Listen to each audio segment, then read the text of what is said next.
우울증, 알고 보면 생각보다 가까이 있습니다.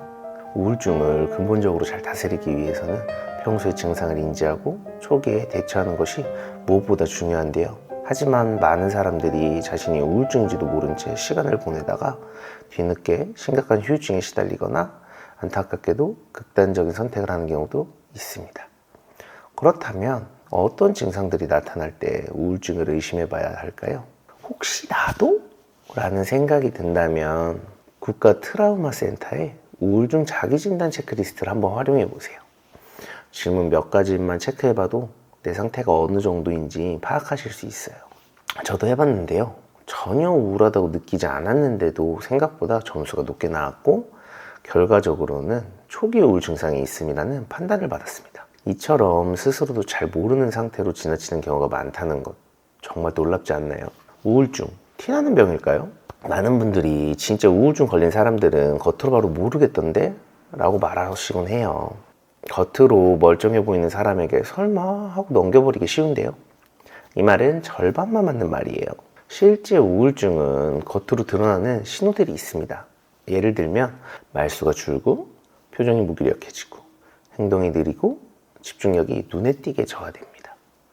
이처럼 주변에서 눈치챌 수 있는 변화들이 분명히 존재해요. 하지만 문제는 일부 사람들은 그런 감정을 억누른 채 밝게 행동하는 경우가 있다는 점이에요.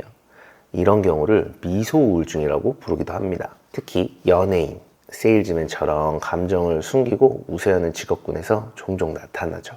즉 우울증은 겉으로 드러나지 않는 병이 아니라 우리가 놓치기 쉬운 신호를 보내는 병이라는 사실을 기억하셔야 합니다. 그럼 구체적으로 어떤 증상들이 우울증과 관련이 있을까요? 우울증은 단순히 우울한 기분과는 다릅니다. 마치 장마처럼 마음속에 비가 2주 이상 내리는 느낌? 바로 그게 우울증의 시작일 수 있어요. 대표적인 증상은 다음과 같은데요. 첫 번째, 식욕 변화. 식욕이 현저히 줄거나 반대로 폭식을 하시게 될 수도 있어요. 두 번째, 수면 변화.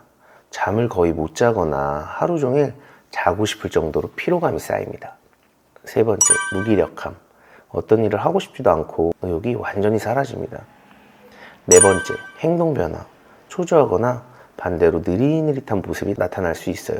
집중력 저하. 집중이 안 되고 작은 일에도 실수가 잦아지고. 여섯 번째, 결단력 저하. 사소한 결정조차 힘들어지고 우유부단해집니다. 그리고 여기에서 또 하나, 우울증의 또 다른 핵심 증상은 반추인데요. 쉽게 말하면 부정적인 생각을 계속 반복해서 곱씹는 거예요.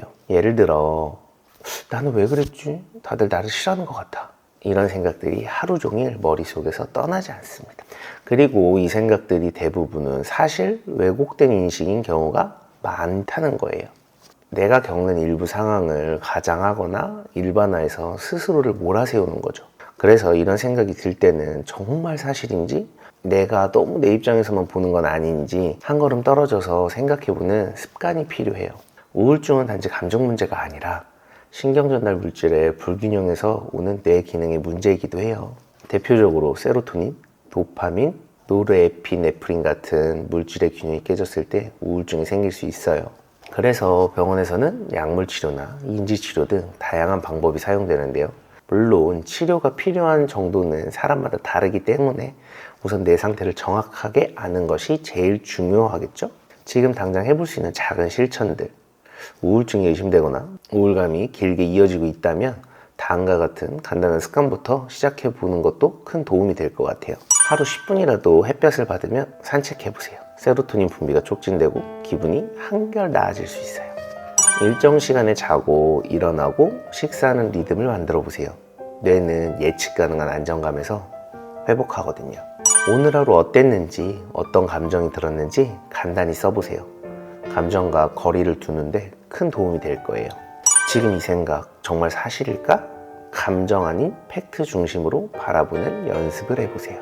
친구에게, 가족에게 혹은 전문가에게 말을 꺼내는 순간부터 회복은 시작될 수 있어요. 마지막으로 꼭 드리고 싶은 말이 있는데요. 혹시 요즘 나 이상한데 라는 생각이 드셨다면 그 느낌 그냥 넘기지 마세요.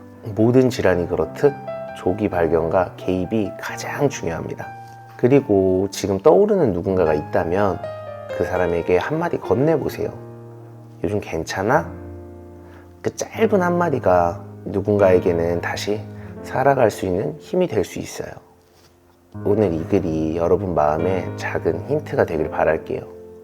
지금 이 순간 당신은 혼자가 아닙니다.